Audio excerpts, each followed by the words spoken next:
We all know there's an epidemic of vitamin D deficiency. We read about it in the news every day. And we know at the wintertime we may not get much vitamin D at all.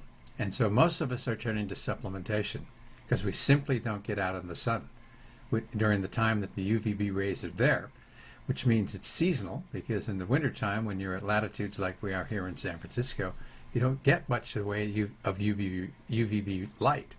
However, in the summertime between 10 and 2, that's when we get the UVB rays, and we need to be in there from somewhere between 10 and 30 minutes in order to make enough vitamin D.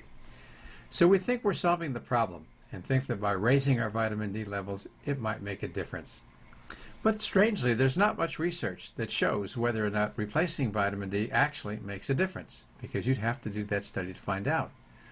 Well, in the November 7th issue of the American Journal of Cardiology in the year 2011, a study was done that showed that levels that they found in these people was at 30 nanograms per milliliter, which is quite low, and that 70% of the people had that. And with that comes a doubling of the risk of a heart attack, a 40% higher risk of hypertension, a 30% risk for developing heart problems called cardiomyopathy, and a 3 times higher all-cause mortality rate. So we know that that's a big issue. So they went back and they replaced these people with vitamin D levels. And they were giving a couple thousand units a day.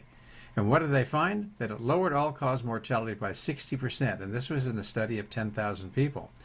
So we're looking at some information here that's huge, that tells us that vitamin D replacement is a really good idea. We need more research to look at things like diabetes and hypertension to make sure that that's not something that would be helped by vitamin, or to be sure that if we do replace it, that it's going to do some good. Now, most of our sources of vitamin D is from UVB light, but maybe 10% comes from fish and eggs and from milk because it's fortified with it. And we need in the range of 2,000 to 5,000 units a day, but you'll never know exactly how much you need until you measure it. So everybody should have a vitamin D level measured periodically to find out what it is. And you pretty much know if your level is going to be low, because let's look at reality. Most of us don't get out in the sunlight between 10 and 2 when the UVB rays are there. We're mostly inside. And if we do get outside, we've got our clothes on, we often wear sunscreen, we wear a hat because we're afraid that the sun's going to do us damage by causing skin cancers and maybe others.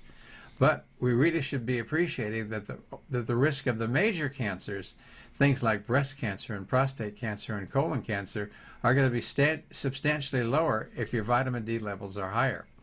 So it's important to make sure we're getting enough vitamin D and that we don't get out of the house or out of the office with sunscreen and a lot of clothing on. You've got to find a time to get 15 to 30 minutes or something like that of sunlight, keeping in mind that as we get older, it's harder to make vitamin D and we need to have more exposure to sun, that there's a seasonal variation because in the wintertime, we're not getting much.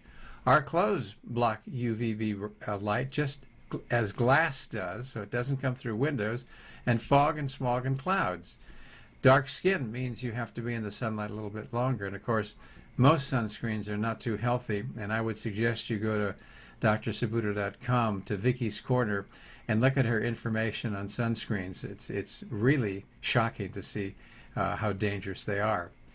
So we know that vitamin D is important, and now we know that if you are at risk for heart disease, that the chances are that replacing normal levels of vitamin D and measuring it is going to offer some protection that may save your life.